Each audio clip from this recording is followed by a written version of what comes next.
Ladies and gentlemen, welcome to the show tonight.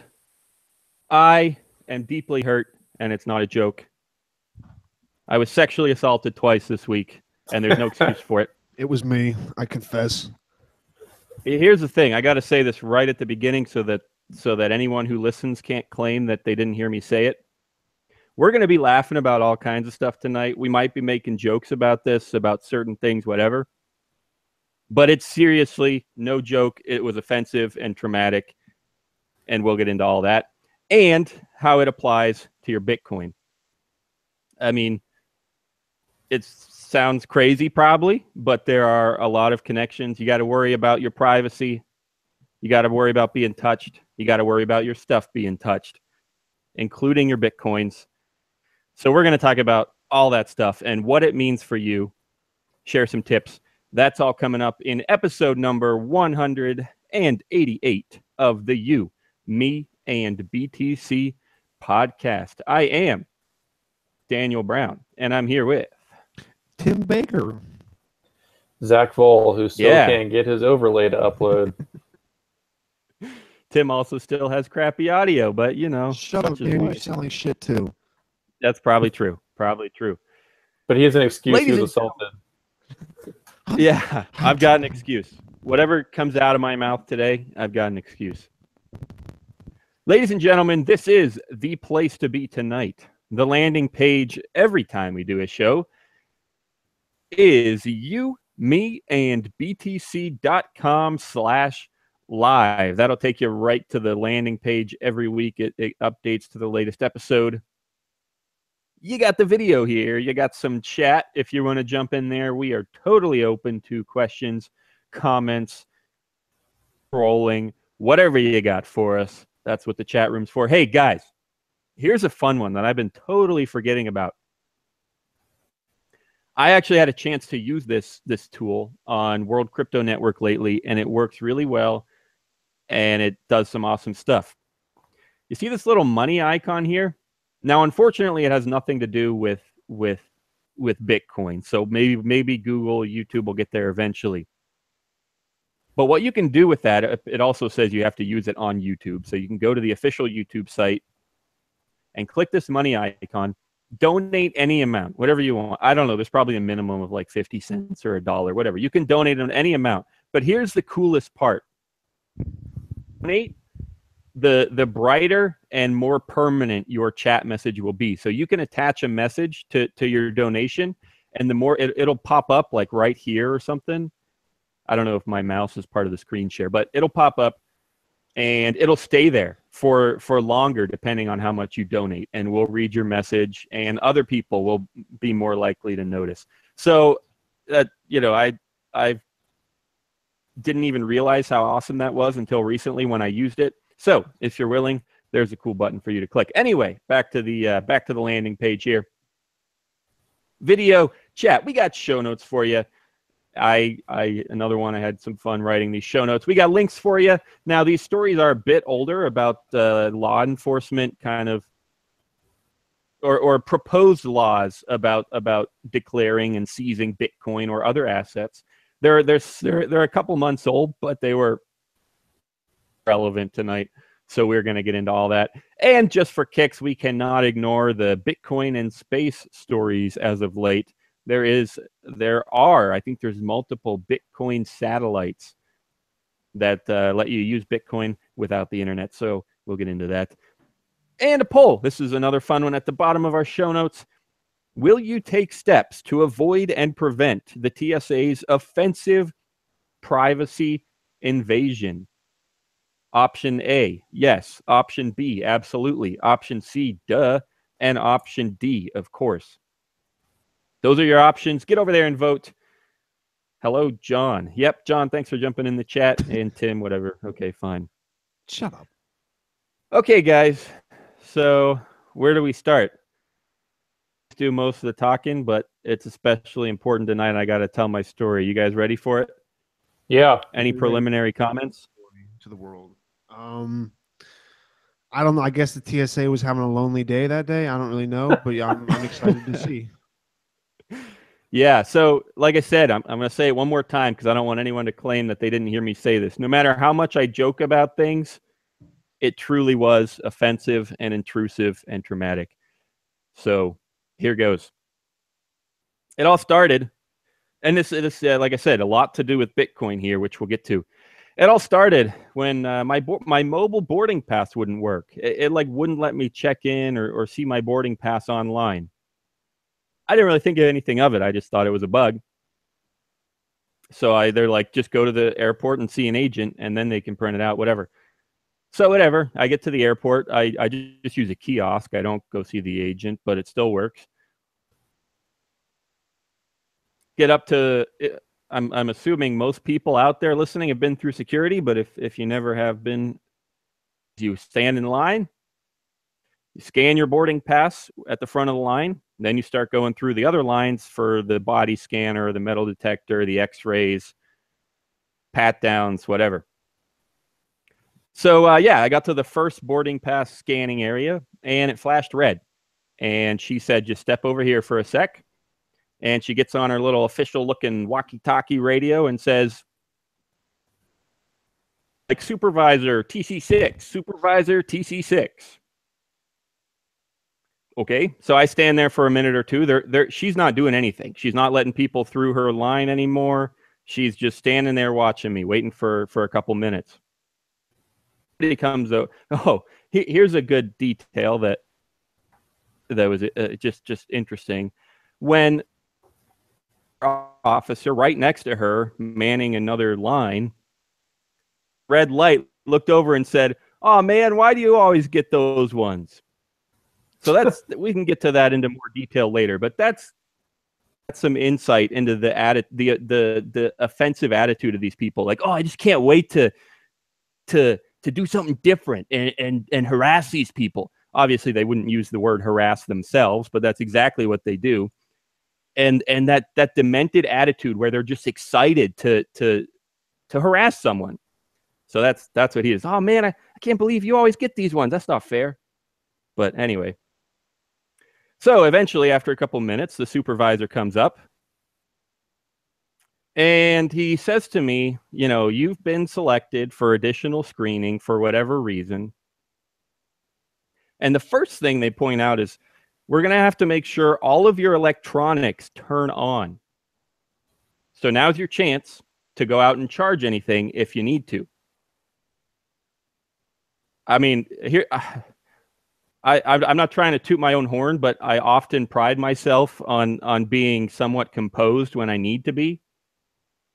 I'm not always great at it, but whenever I try to just keep my calm as much as possible. I try to recognize stress. I can't always push it away, but I try to just know that I'm being stressed and remain calm anyway. So I didn't flip out or anything, but my heart was pounding. No, I mean, out. And so my first comment is, okay, whatever. Yeah, my electronics will turn on. Now they take me over to an entire line just for myself. It's the same as all the other ones, the body scanner and the metal detector, but it wasn't currently in use. And they open up this entire line just for me. All in all, there's like 2 regular TSA agents plus a supervisor. Plus, they had to call in, I don't know, somebody from the office who had something like explosives control written on his collared shirt. 4 people just for me with a single line. And the whole thing took about 20 minutes probably. Okay, so I'm over there getting ready to get in line. He starts explaining stuff to me. We're going to have to, this term, what a fun term, an enhanced pat down. Yeah. Okay.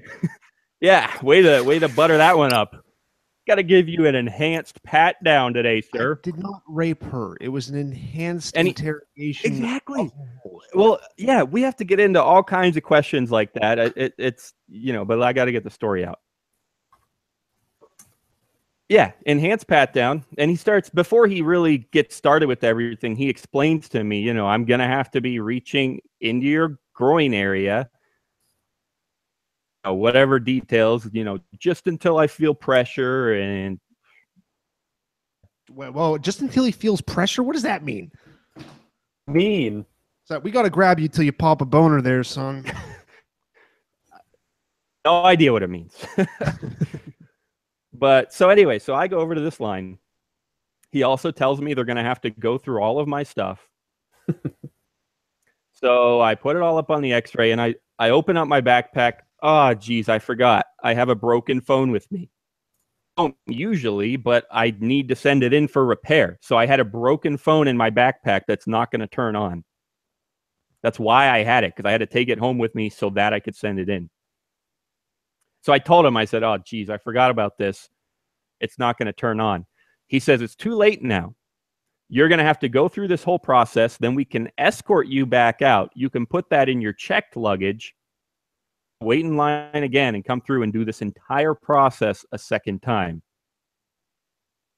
Not much more to say about that. I had to do it twice. That's why the title is not a joke. I was sexually assaulted twice. So I put my stuff on the x-ray. It starts going through.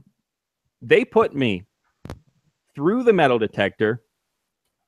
They put me through the body scanner in addition. Through, and then they have to do the enhanced pat-down.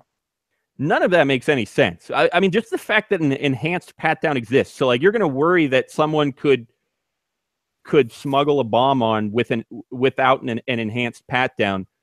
Well, why don't you give everyone the enhanced pat-down? Apparently, everyone that doesn't get an enhanced pat-down has places where they can put bombs now, apparently.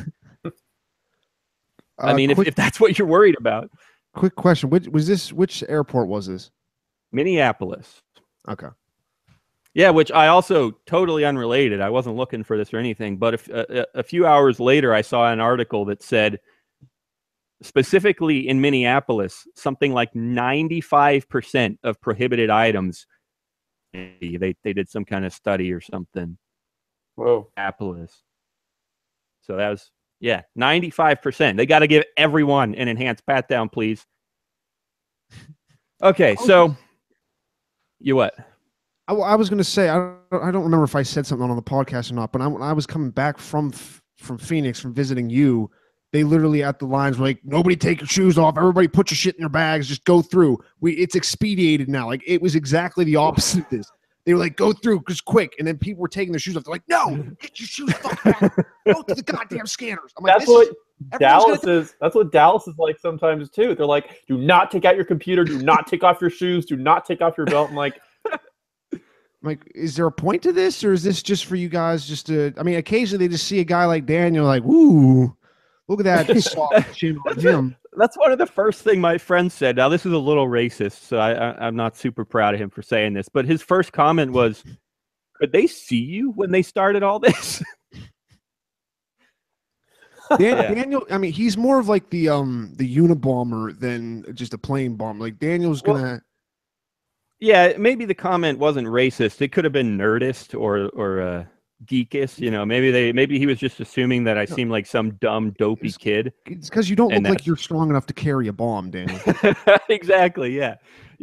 So I don't know if it was racially motivated, but I laughed a little bit anyway. So the last thing really I got to get out is they had to physically open up the broken phone. It didn't have like a detachable back. Some have a detachable back where the battery comes out. This one did not. So they had to go get special tools to like pry it open so that I wasn't even there. That's another thing that really bothers me. I was too flustered to really worry about it and nervous, but I couldn't see anything that they were doing with my stuff. They were going through the x-ray and opening everything up while I was getting the enhanced pat down. And so I have no idea what they looked at, what they took, what they wrote down. I don't know if they took pictures of. Apparently they had to fill out some kind of report, you know, my name and destination. So I mean, yeah, so I have no idea what they did back there. And one thing that I thought about a lot is, well, just the security of my phone, privacy. I mean, it's funny because on this show, if you've been around for a while, you know that once in a while, fairly often, we'll kind of harp on privacy nuts, on people that are like, oh, never ever use an Amazon Alexa because it's always listening to you, and make sure you encrypt everything, and and don't use a password manager. Make sure you write down all your passwords and burn them if you need to.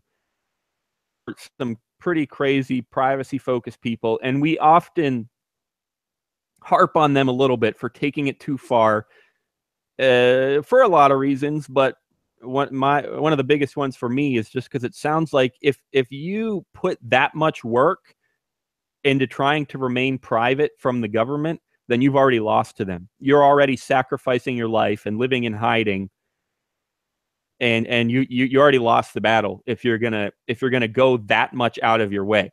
And so the conclusion we normally come to is that, well, if it's easy, if you can just install an app like Signal and go from there, all right, that's pretty easy. You just install it and start chatting with people, and it's relatively encrypted and secure. Yeah, definitely do stuff like that. But we kind of harp on people when they take it too far. Despite that, situation like this, I start thinking a lot more and worrying a lot more. Holy crap, maybe I do need to be more private, more careful. Some practical advice here. Some of the first, that's the end of my story, really. Other than having to go back out, check my bag, and do the exact same thing again, and it sucked.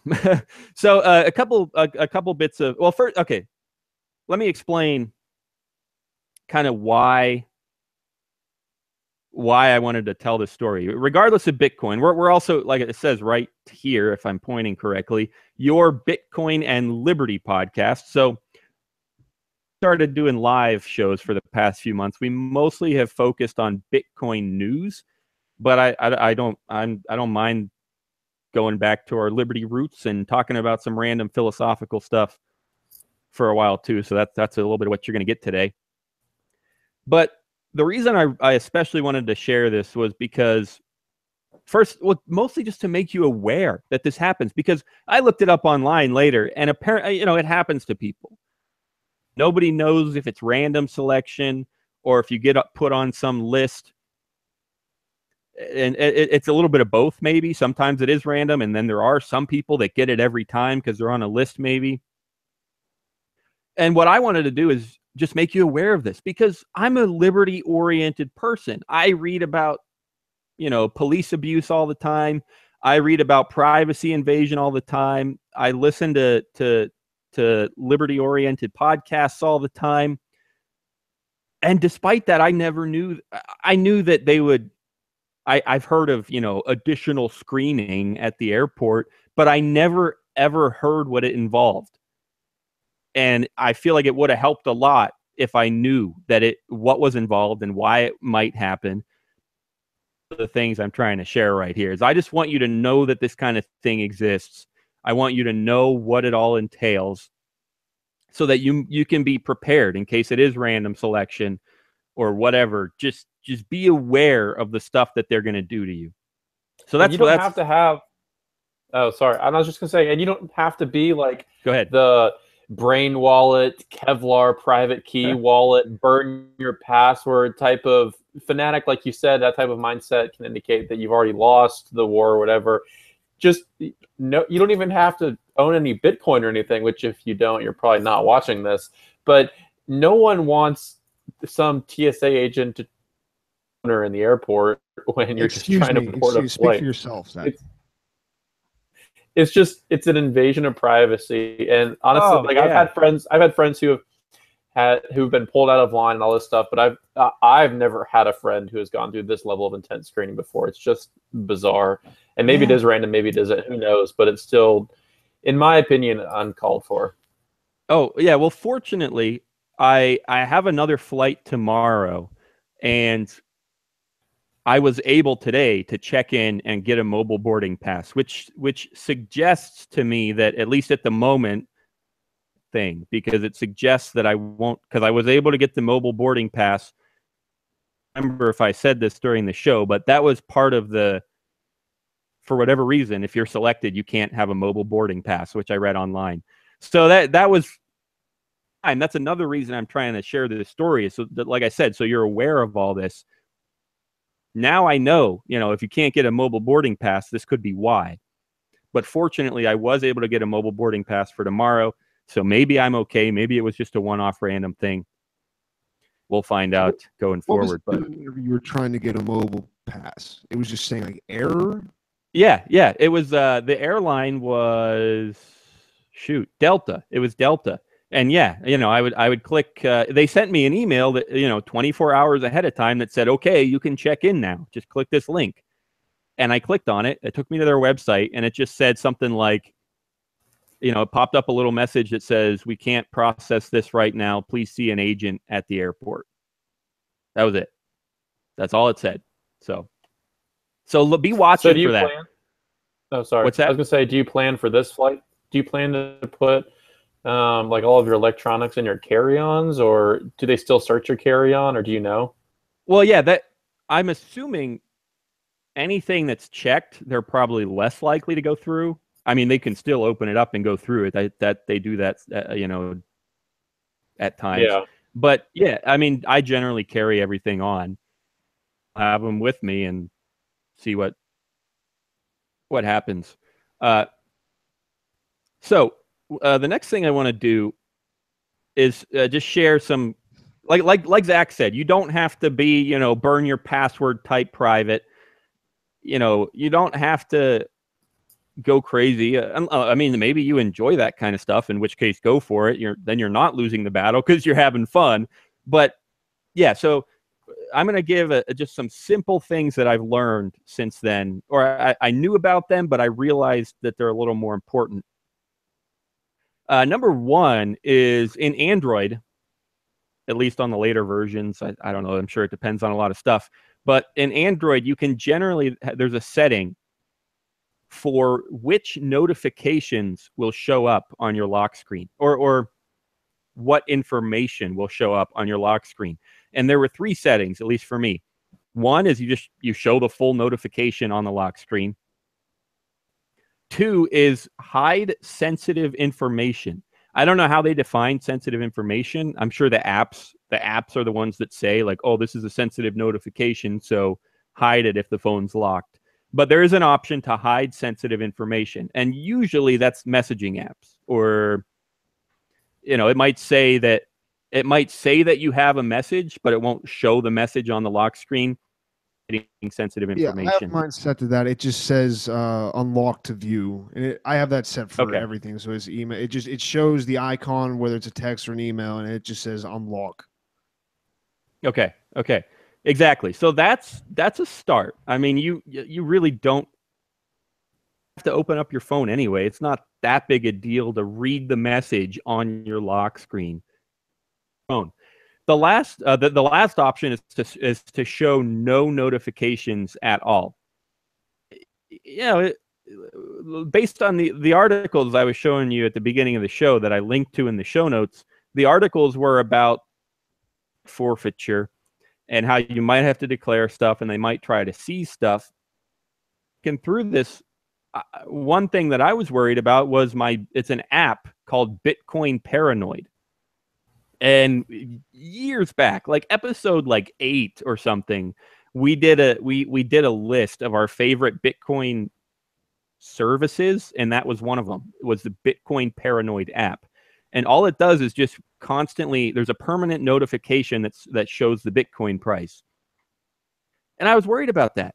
I don't know what the laws are. I don't know what their rights are or my rights are. I should know a lot better than I do, but I have no idea what they're going to do or think if they see that. A lot of people have negative connotations with Bitcoin alone, regardless of how much you have or whether you have any. It's just a notification that says the price. It worried me. I didn't know what they were going to do, if they were going to make me unlock it. They did ask. First, it was before I went through the x-ray and everything.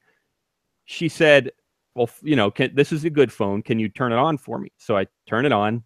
You could see the screen light up, and I turned it off. And she said, can you open it up so I can make sure I don't really know exactly what she was going to say after that, but I just kind of cut her off. I was like, I'm not willing to do that. That's all I said. This whole process, I probably said 3 sentences. I said, yes, my electronics can, I'm sure 5 or 6. Here's all I said during this whole process. Yes, my electronics will turn on. Sorry, I forgot I have this broken phone. No, I'm not willing to unlock my phone. And that was, oh, and then later on, when they were going to crack open the phone, I said, can I watch you do it? And he just said, oh, it'll just take a second. And I was too distracted, too flustered to push for that. Whatever, it's a broken phone anyway. So I probably could have pushed harder for that. Like, I want to be a witness if you're going to break my phone, but whatever, it's already broken. So that's what I said. And I guess the bit of practical advice that I was getting to is, if you're able and willing, you could, first of all, you could turn off all of your notifications on the lock screen. One, and what's easy and convenient for you. But then the last thing was the thumbprint unlock, or fingerprint, I guess, depends where it is. Give that a lot of thought, because I've read some articles from, I don't know if it was like the ACLU or, no, I think it was the EFF was one of the recent ones I read. I'm sure a lot of people have talked about this, but I think it was the EFF who said, the Electronic Frontier Foundation, who recently released a privacy guide for traveling, which is great, by the way. But they pointed out that, yeah, I really should put that in the show notes. I'll try to remember, but just Google like EFF traveling privacy or something if you want to find that guide. That, you know, nobody really knows. You know, there haven't been too many like court rulings on stuff like this, but it's suspected that fingerprint locks are less secure than password locks, because I guess the idea is that theoretically, based on the words that they wrote on their papers, theoretically, the government is not allowed to force you to turn over your password. But theoretically, you don't own your fingerprints in some senses. And so theoretically, they could compel you, or maybe they just have your fingerprints on file, and they could use those to unlock your phone against your will. So that's the argument. I don't know all the legal stuff, but some people suggest that a fingerprint is not as safe as a password. Even just given that, you know, they could pressure you into doing it. They could physically take your hand and unlock your phone. But that bugged me, because I started thinking through that. I'm like, geez, I don't want to use a password. I hate typing in like 15 characters, uppercase, lowercase, numbers, symbols. I hate, especially if you're driving and you want to skip to the next song. Like, what the frick do I do now? So I got to thinking, and I've got a brand new idea that I really want someone to run with. So whoever's out there listening, if you know anyone who works on Android, I want you to tweet me or leave a comment, whatever it takes. Let me know what you think of this idea, if you think it's possible or more secure or less secure. My idea, because I want to have a convenient thumbprint, fingerprint unlock. I want that. But I also, the addition that I would like is the ability to force a password lock while the device is still is thumbprint locked.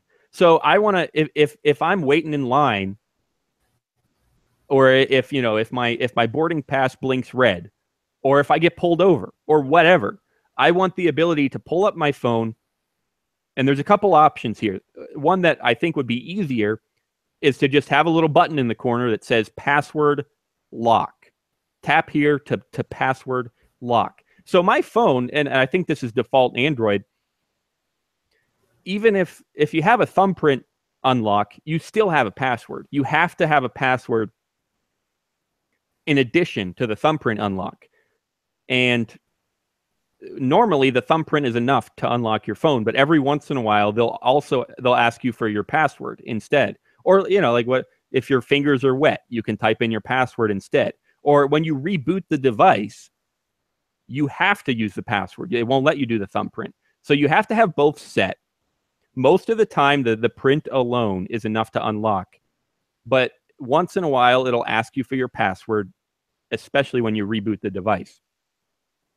So my idea is to have a button on the lock screen that enables that password lock. So yeah, normally I can unlock with my thumbprint, but if I want to force it to password lock, I want that option. I don't see how that could be a drawback, so I want someone to let me know what they think of that. Even more interesting idea that might be a little tougher. What if you made it so that one thumbprint or fingerprint unlocks the phone every day? I'll always use this thumb to unlock my phone. Tries to compel me to unlock my phone with my print. I can use a different print, and that one, maybe there's no button on the lock screen that says anything about this, but maybe a different print, if it's scanned, will force the password lock. Just an idea. Just an idea. If you get pulled over, if your boarding pass flashes red, then you might be able to password lock your phone on the fly while preserving the convenience of a quick unlock if you're driving and you want to skip to the next song or whatever. Yeah, John said something in the chat. Why don't you you're against the dots with the pattern? You just don't think that's secure enough, or what's? I've always just used that because then you just, if anything, like I heard about this way before with cops and everything about the fingerprint. Because even if it's not legal for them, all they have to do is just take your hands while you're handcuffed and just put it up to your phone. Where with that thing, exactly. That's why I want. Yeah. That's why I want it so that if they're trying to force you to unlock it with a print, I want a specific print to actually password lock it. Yeah. Okay. In case they are trying to force you. So, you could use a different finger or a different hand. You could make it so that a specific print, rather than unlocking it, it actually password locks it kind of covertly. Yeah, like a panic button or something like that. So, yeah. Okay. Yeah, which reminds me, like you said, that was in the chat, and I do want to read through that real quick. So everyone, I know I've been going off on this story. I just wanted to calmly and completely get it all out there, and then we'll start ranting on who knows what. But yeah, so I'll jump through the chat here. Welcome, John G. Welcome, NY Cartoons. What the hell was in your backpack? Well, the thing is, I was selected before I even went to the airport. That's why they wouldn't, the day before when I was trying to get a mobile boarding pass, it wouldn't let me. So whatever it was, I was selected before I even went to the airport. Tim says probably some dildos that the TSA wanted to crack at. Or crack no comment. NY Cartoon says, look at the bright side. They could have went for the back door. Hurts thinking about it. Okay. Well, first of all, yeah, they could have gone for the back door. I've seen some I don't know, articles about cops with doing anal probing or whatever lately. We like to laugh at the word anal, but that is truly some offensive stuff. So there's that. But then, yeah, it hurts thinking about it. It hurt going through this too. Like I said, we're gonna joke about it some, but the fact is, I was so shaken up. He was shook. My heart was pounding the entire time. When I finally got through, I just needed a drink. Holy crap. I just needed to take some breaths. And literally for hours, I want to go home. I want to go home. Get me home. And also, this is not a joke. Last night I had because I was worried about, I knew that today I was going to be able to check in for my flight tomorrow. And I was going to find out if they would give me a mobile boarding pass or not. And I quite literally had nightmares about airport security last night. So, yeah, it does hurt a lot. It's offensive. It's traumatic. Oh, that's another phrase that I said. The second time that I was coming through security, because like I said, I had to go back out. The second time, my girlfriend, actually now fiance, she was with me actually the whole time. But she was ahead of me in line, and they let her through. So she went on through. I should have if I knew what was going on, I would have given her the broken phone. But whatever. So she was just on the other side of security, just watching all of this happen. So I get through it the first time. I go back out, And when I come back, the guy that was patting me down says, you know, is that your girlfriend over there? She was not being very helpful. Apparently she was complaining about something while I was getting my bag checked. And so the comment that I said, one of the few comments that I made is, well, yeah, you know what? It is pretty darn traumatic. So she's right to be upset. And it was traumatic. Like I said, I was shaking for hours, and I had nightmares about it last night.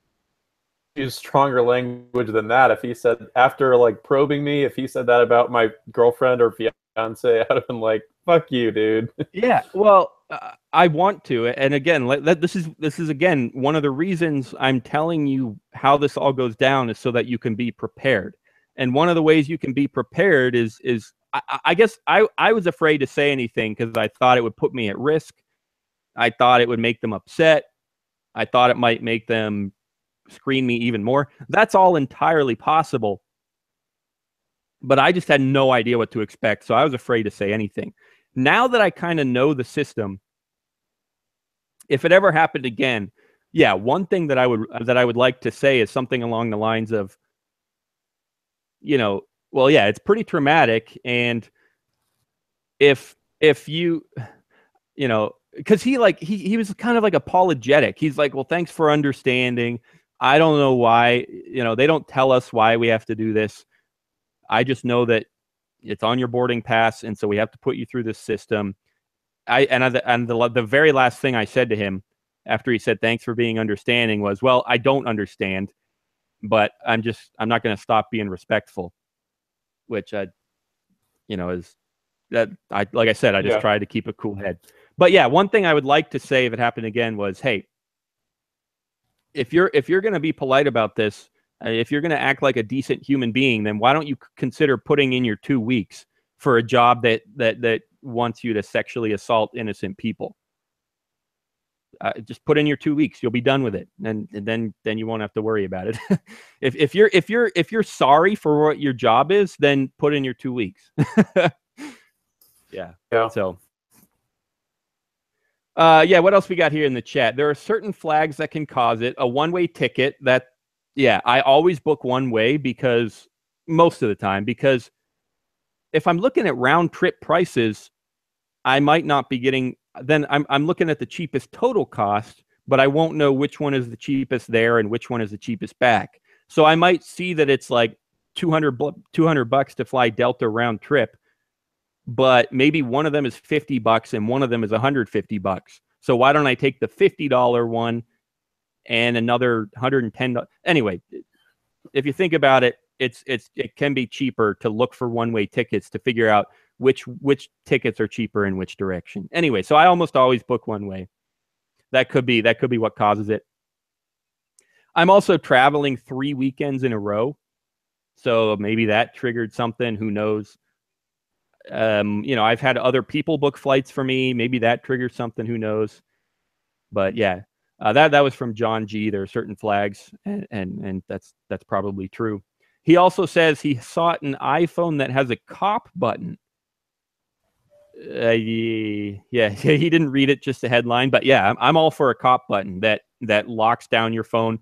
If you want to go so far as to like wipe the phone, hey, that could be worth doing. I don't know what you do. I don't know what they're going to think about what's on your phone, whether I don't know. So maybe you want to do something like that. But yeah, cop button, whatever it does, sounds good to me. Yeah, the pattern with the dots. I didn't answer that question, Tim, but yeah, John G brought that up. I guess, yeah, that could be safer.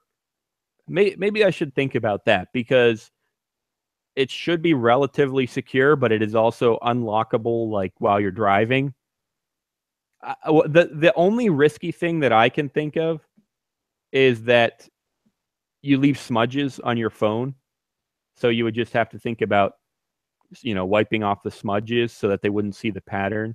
But yeah, maybe I should look into that. That might be better than a thumbprint or a password. And then we got James Bond. Welcome, James. Thanks for joining us. Thanks everyone for joining us. I know it's been a kind of a different show, and I've told you before that I don't usually like it when shows go different than the norm. but I had a lot to get out today. Hey guys, once again, you, me, and btc.com/live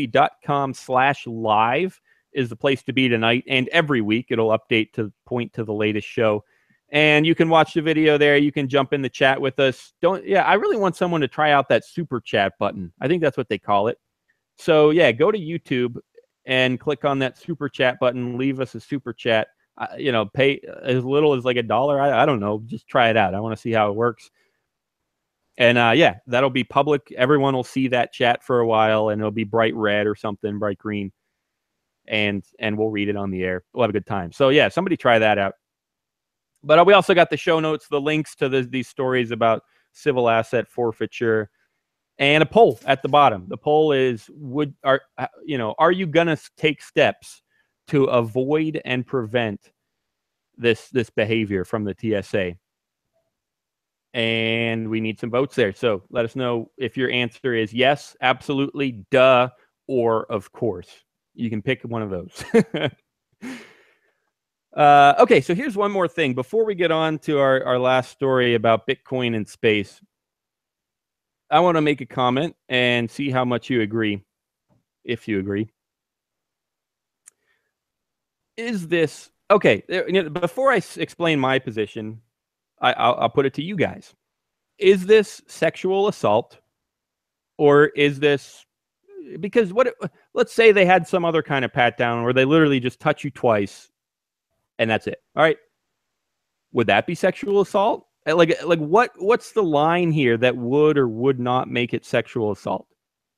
I have a pretty strong theory that I want to put out here in a minute, but I'm wondering, like, what am I looking for? How do I know, is this sexual assault? Any thoughts? Well, which I'm not, so I don't know that I 100% agree with this, but if I was like anarchist, hate the government, I think like my first reaction would be, but it's no different than like murder, theft, sexual assault. It's all okay when the government does it through pat downs, taxes, and war. But if anyone else does it, then it's definitely not okay. That's probably analogous.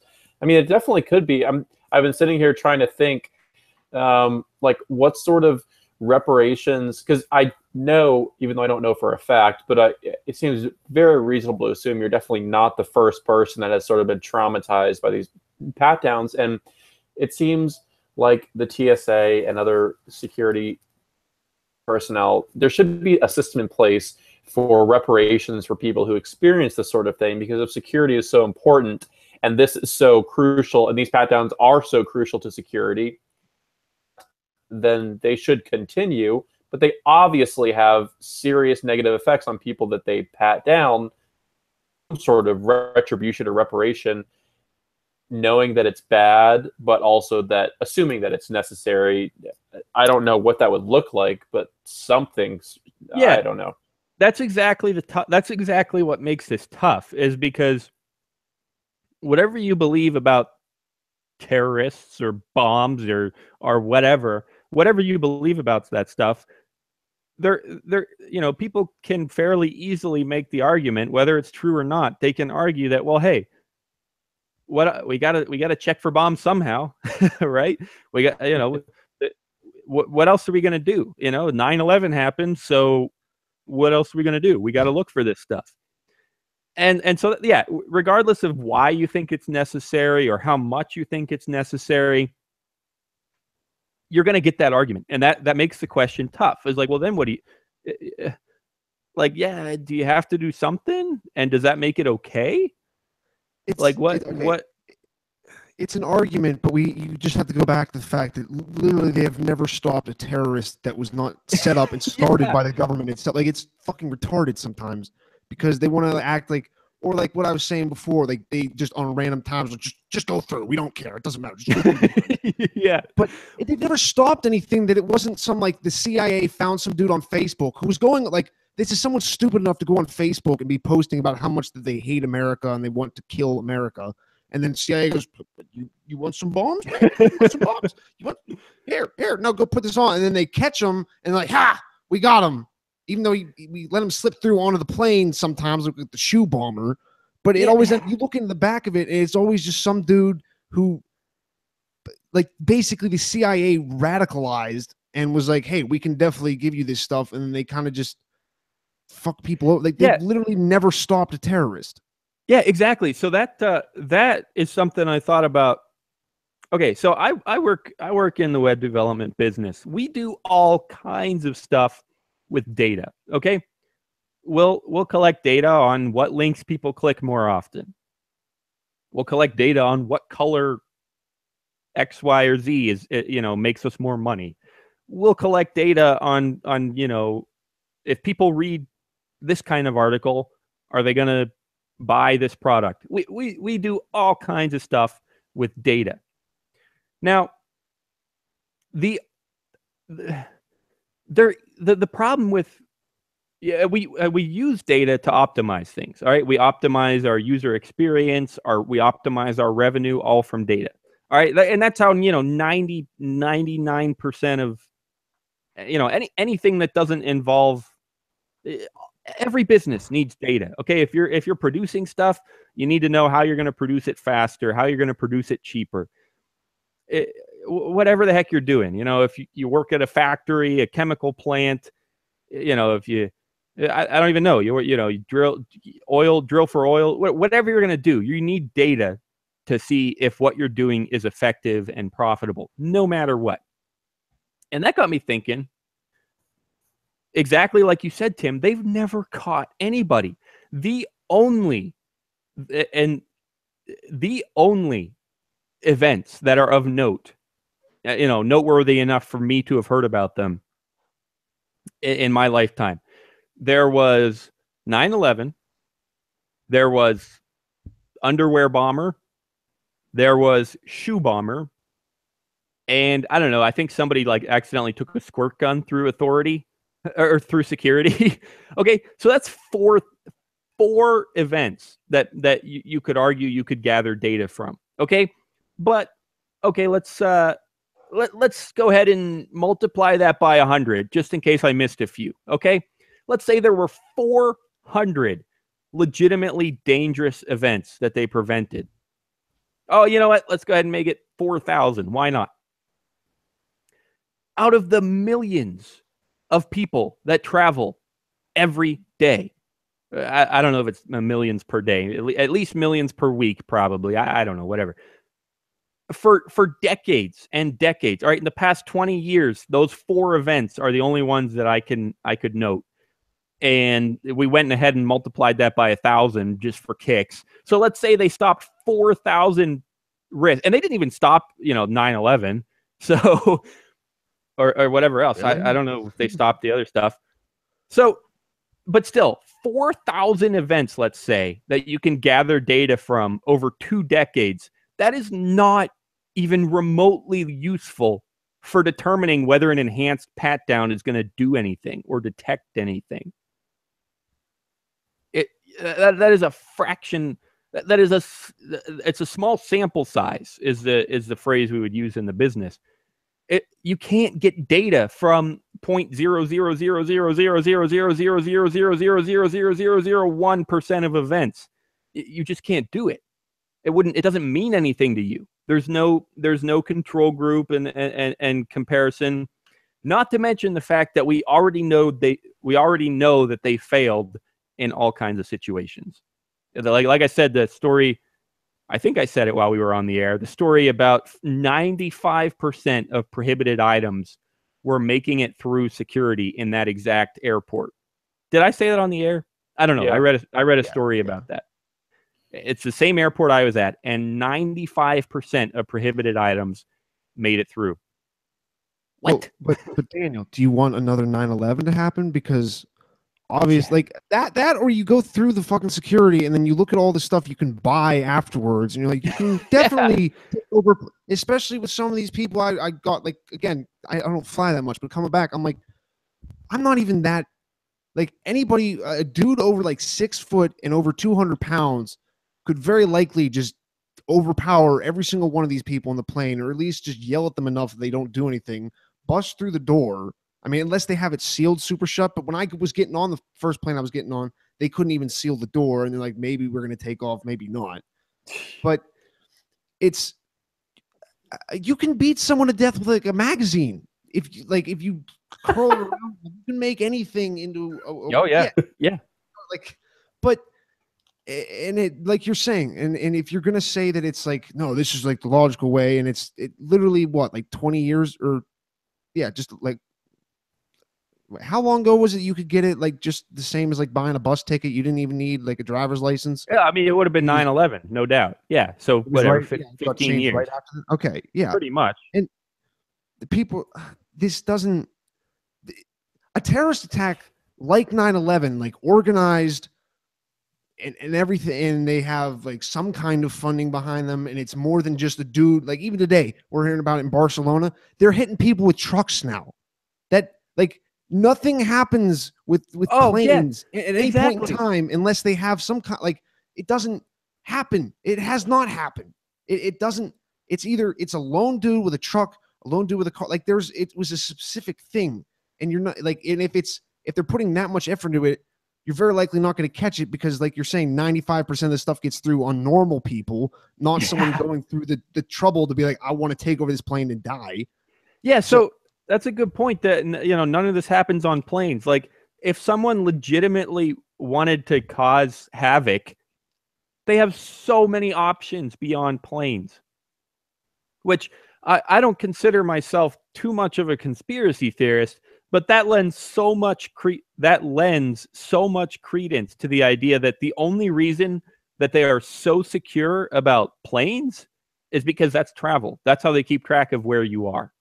And so that's a pretty strong theory, if you ask me, is they really care about security on planes so that they can keep track of where you are and what you've been up to.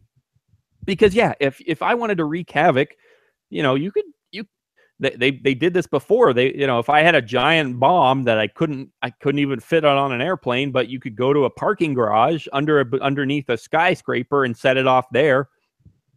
I mean, the list goes on and on. I mean, yeah, they have security at ball games, but there are other large crowds all over the place all the time.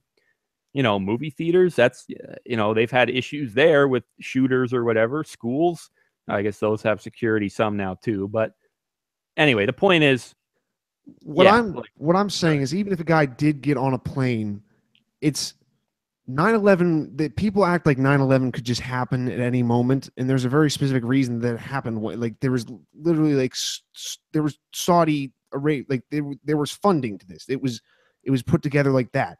So it's not like, even if someone did take over a plane again, like what you're saying, you can drive it, you can leave a bomb underneath the building and do the exact same kind of damage to two towers like that.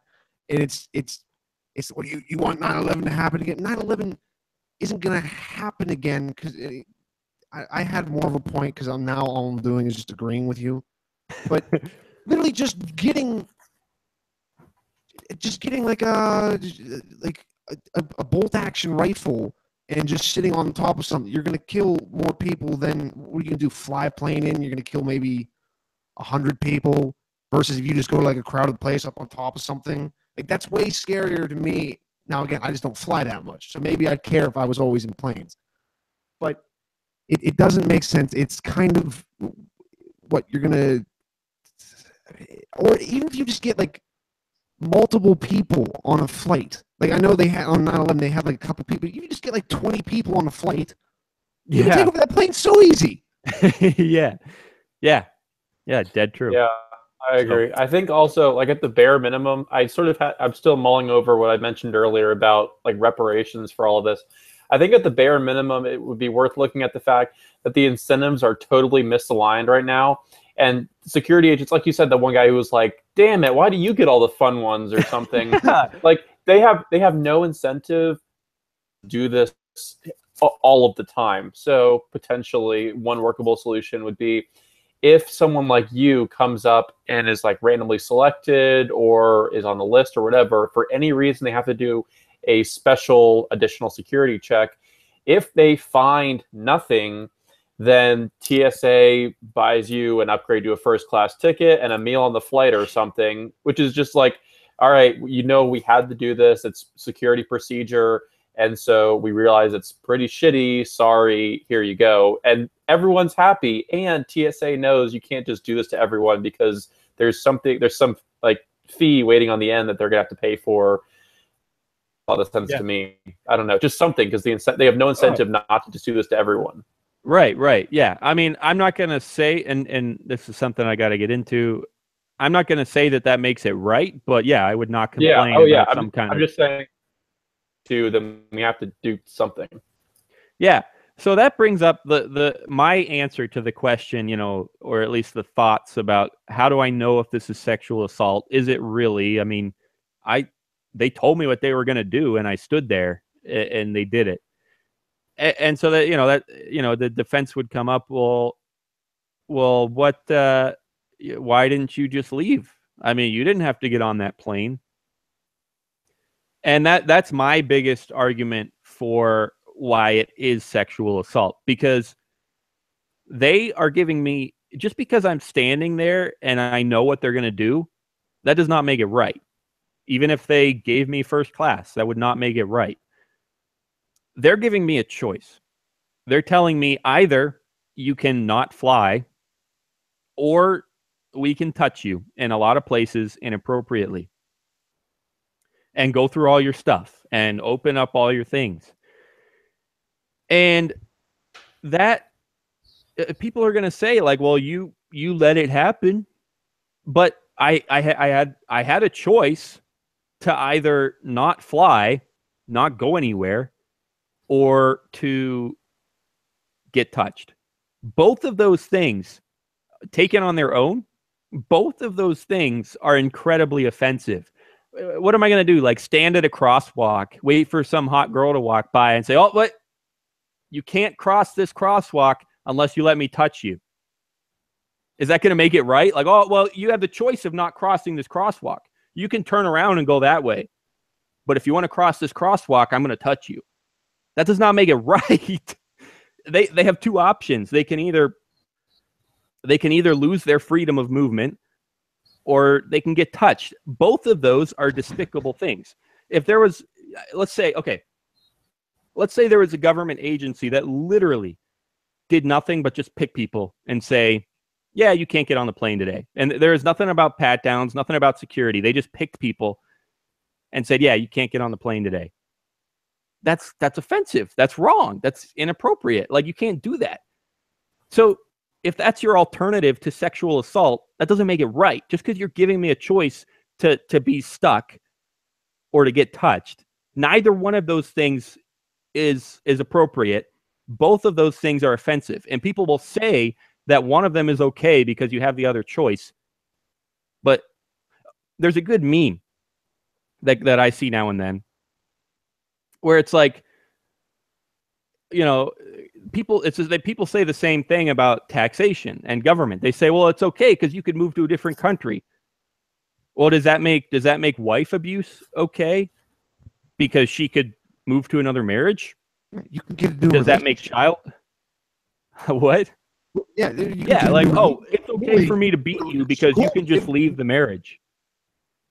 That's a ridiculous argument, and people have been making that for centuries. Like, I'm not going to get all into it now, but there's a litany of like political philosophy literature that says that's retarded because you should be able to live your life however and whenever you want, and they are imposing it on you. So the answer isn't, oh shit, well, I can just go live my life over here. It's, no, fuck off, let me live my life here. Exactly. And I think another part of the meme was the same thing with bullies. Oh, bullying's okay because you could just change schools. Okay. News to me. Like, yeah, so just because you're giving me the choice not, to walk out of the airport does not make it okay. It's not okay. You're oppressing me and assaulting me and traumatizing me. So it's not on this show though for like all sorts of fiat currency, like manipulation, fiat currency, taxes. That's all okay. You can just buy Bitcoin.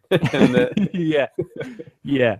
Well, hey guys, we are hitting an hour here, but we'll spend just a quick 2 or 3 minutes. I'm actually going to turn it over to Zach to just briefly share this Bitcoin in space story. Just give us a minute or so overview. Tell us what you think about it. We don't have time to get into it too much, but we'll get some Bitcoin in here. What you got for us?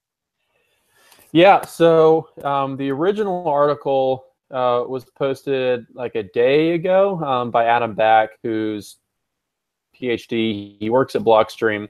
If you don't follow like a bunch of the Blockstream guys and girls on Twitter, definitely worth it. Super smart guys, and like Blockstream overall is I'm a huge fan of the work they do, even though I don't understand 100% of it.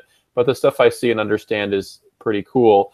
So the satellite is they just launched it the other day, or are preparing to launch it, I think. Actually, now I think it's up. I think it's up. Yeah, it is. It's up there. It's orbiting now. Okay. Well, it's the world's first. Oh, what? I could be wrong, but I don't know if they launched an actual satellite or if they just installed. Yeah. That's what. Yeah, that's. I just didn't know if they had the satellite they were installing on is up there. I'm not sure. I guess I don't know how satellites work. Anyway, it broadcasts real-time Bitcoin transactions from space. From a group of satellites in space. Where'd it go? I just pulled up the article. Yeah, from a group of satellites in space.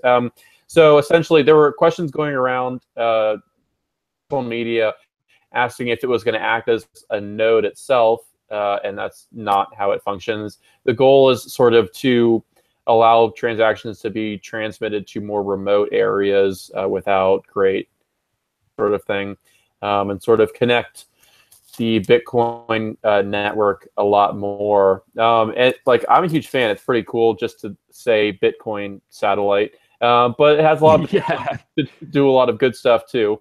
Over 2/3 of the planet already has access to it, and there were like the signal from the satellite reaches over 2/3 of the planet, and obviously 100% is the goal. There's an interesting tweet from someone who claimed to be an original investor in Blockstream.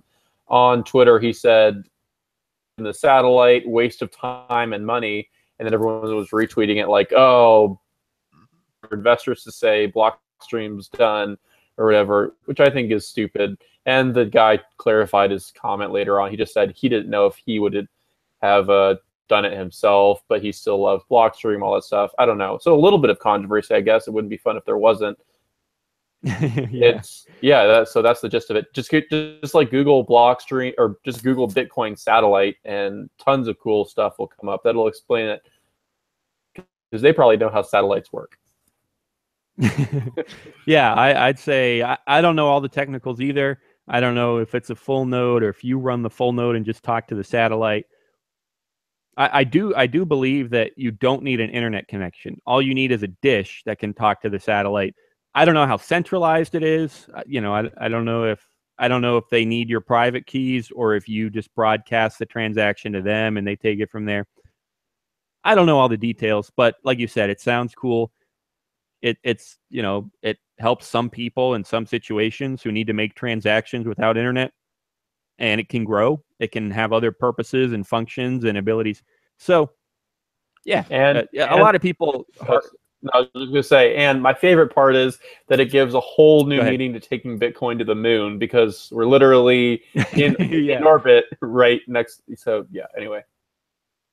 Yep. Any thoughts, Tim, before we wrap up? Are you excited about Bitcoin in space? Oh, super, super excited. I think the next step we do is we just fire people who walk around with flags up into space too. I'm cool with that. Send them to Mars, whatever. Bitcoin. No spacesuit.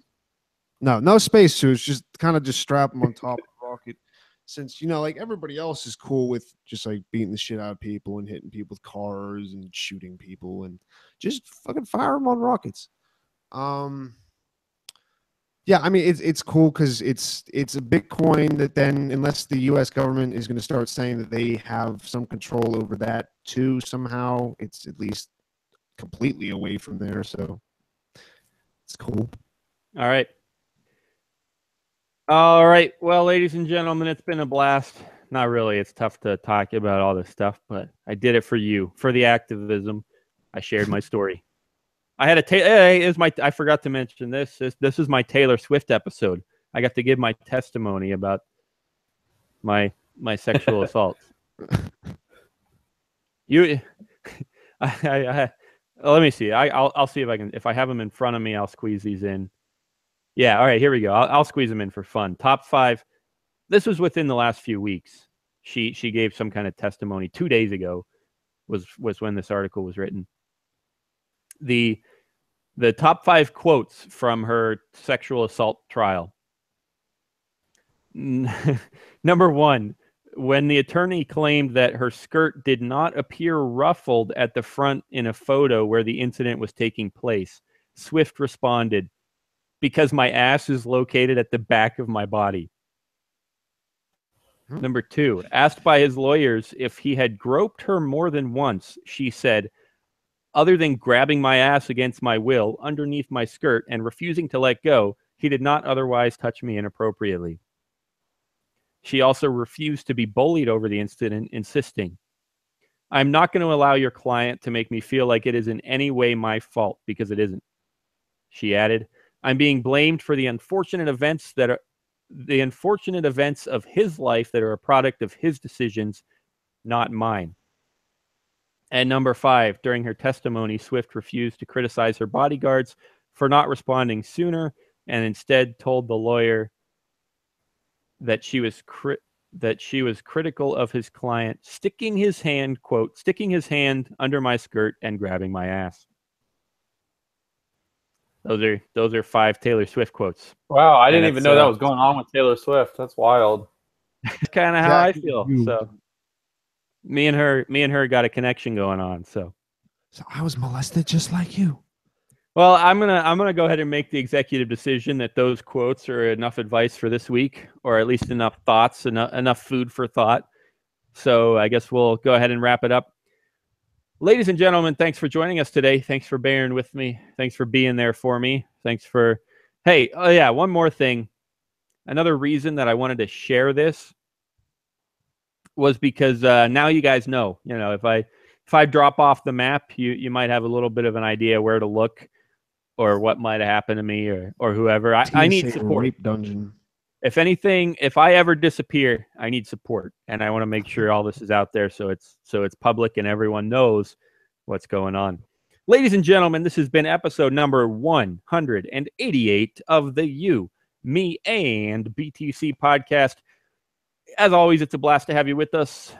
If you're listening on the podcast version, you'll be hearing some music right now, and that's all I have to say about that. Come back next week, next Thursday, 9 to 10 p.m. Eastern. In the meantime, make sure you check out and enjoy You, Me, and BTC.com, because why not? We got all kinds of fun stuff there, and you can click some tweet buttons, some share buttons, some thumbs up buttons, and whatever else. The place to be is You, Me, and BTC.com. Peace out, homies. We'll see you next Thursday. Good night. Bye, guys. Bye.